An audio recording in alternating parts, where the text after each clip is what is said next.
All right, so this time you guys have sent us down a pretty fascinating rabbit hole.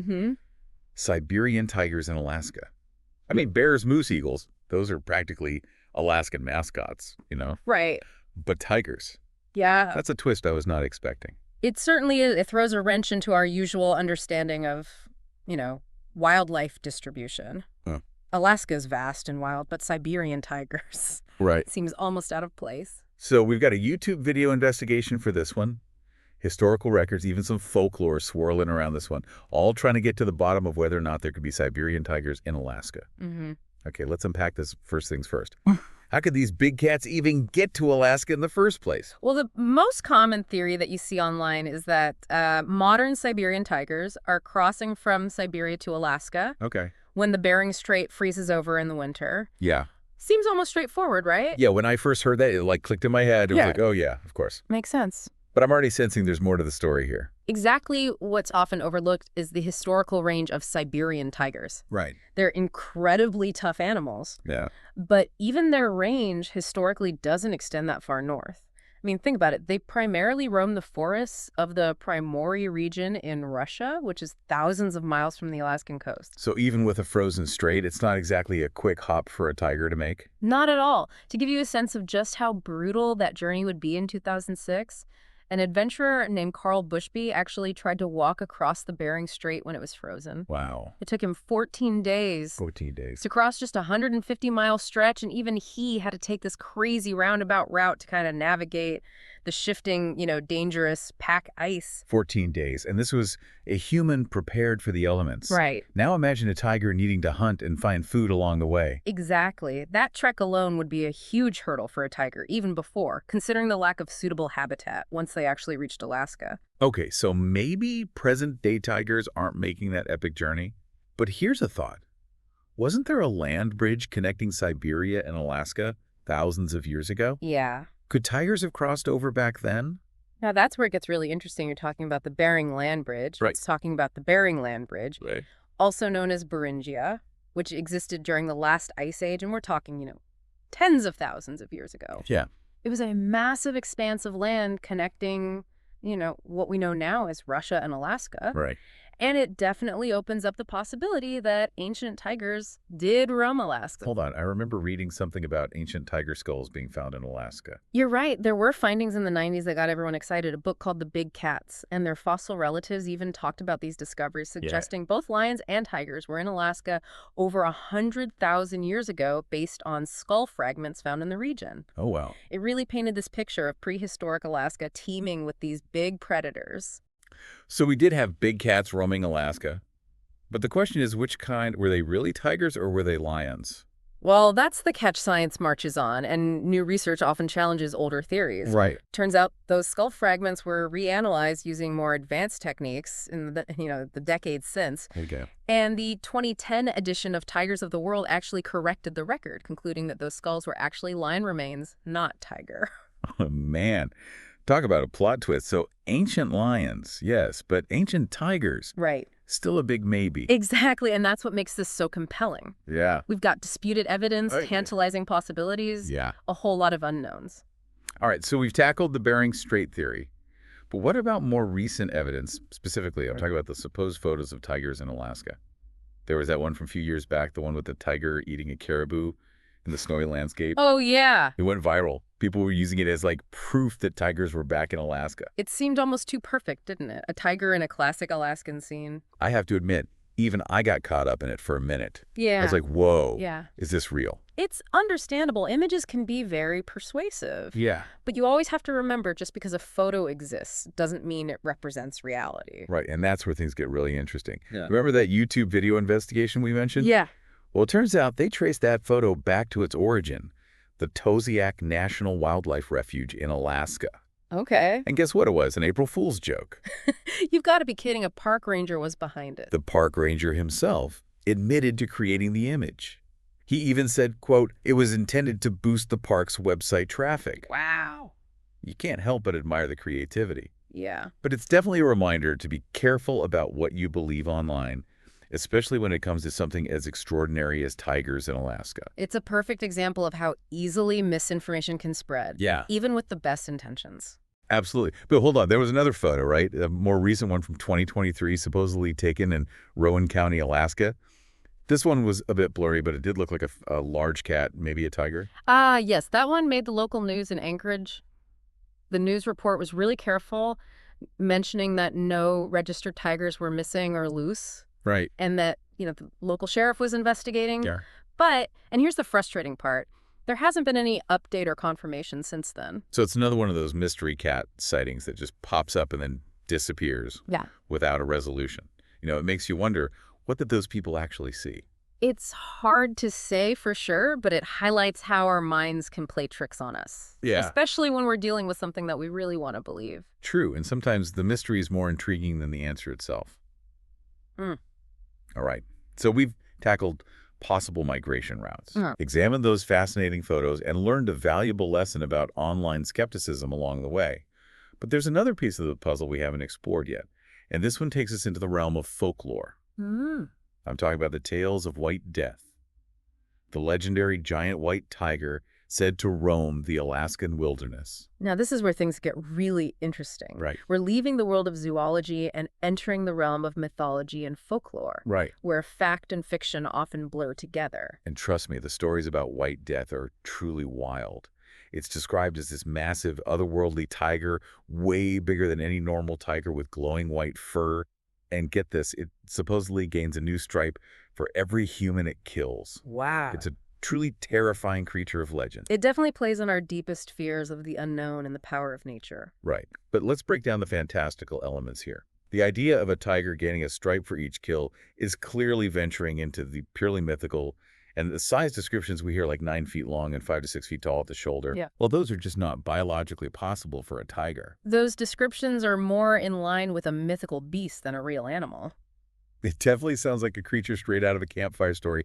And, speaking of stories, it turns out most of these elaborate tales about White Death seem to originate from, wait for it, a reality TV show called Alaska Monsters. Alaska Monsters, didn't they also investigate Bigfoot and other cryptids? The one and only, and while it calls itself a reality show, its credibility, well, let's just say it's highly questionable. They rely heavily on dramatic sound effects, Oh, yeah. shaky footage, and what I'd call creative interpretations of evidence to create a sense of suspense and mystery. I think it's safe to say that Alaska Monsters is more about entertainment than scientific rigor. Agreed. So while White Death might make for a great story, it's probably best to take those tales with a hefty grain of salt. It's important to separate the captivating elements of folklore from actual zoological facts. Okay, so we've debunked the photo evidence and taken a healthy dose of skepticism when it comes to the legend of White Death. But there's one last theory we need to explore before we wrap up this part of our deep dive. What if these tigers didn't come from Siberia at all? What about the possibility of escaped pet tigers surviving in Alaska? It's a question worth asking. We've all heard those stories about exotic pets escaping or being released into the wild. Could they be the source of these tiger sightings? Exactly. Could there be a rogue population of tigers hiding out in the vast Alaskan wilderness, descendants of escaped pets? It's a more complicated issue than you might think, for starters. Alaska has surprisingly strict regulations on exotic pets, including tigers. Oh. While a single escape is possible, the idea of enough tigers escaping and surviving to establish a breeding population, well, that's highly unlikely. That makes sense. And wouldn't a population of tigers, even in a place as vast and remote as Alaska, leave behind some kind of evidence? You would think so. Tigers are apex predators. They have a significant impact on their environment. We'd expect to see tracks prey remains, maybe even signs of interactions with other predators. Yeah. And remember, even in the dense Siberian forests, researchers used to track tigers by their footprints in the snow long before we had radio collars and, modern tracking technology. There's a great book that talks about that actually it's called Tiger in the Snow, and it dives into the painstaking work of tracking Siberian tigers in the Primorye region. Oh, cool. It really highlights how even elusive creatures leave traces. So if there were a breeding population of tigers in Alaska, you'd think we'd find something similar, wouldn't we? Absolutely. The lack of concrete evidence makes the idea of a breeding population of tigers in Alaska, whether from escaped pets or any other source, highly unlikely. So where does that leave us? We've explored a whole range of possibilities, but so far we haven't found any definitive proof to support the claim that Siberian tigers are currently roaming Alaska. That's correct, but that doesn't mean we should close the book on this mystery just yet. Alaska is vast and largely unexplored. Who knows what secrets it might hold? Okay, you've definitely piqued my curiosity. Well, you're in luck because we're about to dive even deeper into the mysteries of Alaska's wilderness. Stay tuned because we'll be back in a flash to continue our exploration of this intriguing topic. We're back and ready to continue our deep dive into the mystery of Siberian tigers in Alaska. We've covered a lot of ground, from those frozen treks across the Bering Strait Yeah. to the legend of White Death and that April Fool's photo that had us all fooled for a minute. And while we haven't found any concrete proof of Siberian tigers actually living in Alaska today, Wait. the conversation has opened up a whole new can of worms, or should I say a whole new den of cryptids. Cryptids. You're reading my mind. Even if Siberian tigers aren't roaming Alaska, Right. what other undiscovered creatures might be out there lurking in those vast wild landscapes? Alaska seems like prime cryptid territory. Oh, absolutely. Alaska, with its untamed wilderness and rich folklore, is practically a breeding ground for stories of mysterious creatures. And some of these tales go way beyond your average Bigfoot sighting. All right, I'm hooked. Hit me with some of the top contenders for Alaskan cryptids. What kind of legendary beast are we talking about here? Well, one you've probably heard whispers of is the Alaskan Bushman, sometimes called the Nenana Monster. Ooh, the Nenana Monster. Now, that's a name that conjures up some serious imagery. What's the story behind this one? Imagine a large, hairy, humanoid creature often sighted in the remote forests and mountains of Alaska, think Bigfoot, but with a distinctly Alaskan twist. Okay, so we're in Bigfoot territory, but you said there's an Alaskan twist to this one. What makes the Bushman different from other Bigfoot-type creatures? Many reports describe the Alaskan Bushman as much more aggressive and territorial than your average Bigfoot. Some even claim it actively hunts and stalks humans. Whoa, now that's getting a little creepy. Are there any documented encounters with this creature? I mean, besides those blurry photos and shaky videos that always seem to accompany cryptid stories? Unfortunately, most of the evidence we have for the Alaskan Bushman is anecdotal hikers. Hunters, even pilots have reported seeing a large, hairy creature lurking in the woods. But solid proof, like clear photographs or videos, remains elusive. So it's another one of those, we know it's out there, but we just can't prove it kind of situations. Yeah. Okay, so what other cryptids are lurking in those Alaskan shadows? Well, how about a sea serpent? Have you ever heard of Cadborosaurus, or caddy, as the locals call it? Caddy the sea serpent? That sounds almost cute, but I have a feeling this caddy is anything but cuddly. You got that right. Caddy is said to inhabit the waters off the coast of Alaska, and British Columbia descriptions vary, but people often depict it with a long serpentine body, a horse-like head, and multiple humps breaking the surface of the water. Okay, now that is a mental image. I won't soon forget horse-headed sea serpents, multiple humps. It's like something straight out of a sailor's tall tale. Has anyone ever managed to capture a decent photo or video of this caddy? There have been alleged sightings and a handful of blurry photos over the years, but like many cryptids, caddy seems to be very camera shy. Nothing definitive enough to convince the skeptics. It's amazing how these stories endure. Even without hard proof, you'd think the lack of evidence would eventually make people abandon these beliefs. But it seems like the opposite is true. The mystery just deepens. It really speaks to the enduring power of the unknown.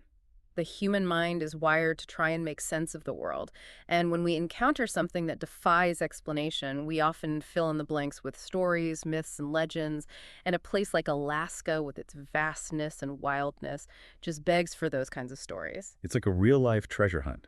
For the extraordinary part of me hopes these cryptids stay hidden. You know, it keeps that sense of wonder and mystery alive. I understand that there's a certain romance to the unknown, but there's also a scientific drive to understand and explain the world around us. Who knows? Maybe one day one of these cryptids will move from the realm of myth to the realm of scientific fact. Now that would be a game changer. But even if they remain elusive, the stories themselves are fascinating. They offer a glimpse into how different cultures interpret the world around them.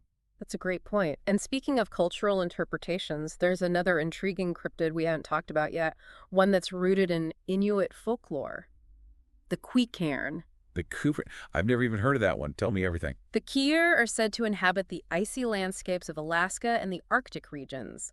They're often described as small, hairy humanoids, but with a mischievous, even malevolent streak. Ooh, a trickster cryptid.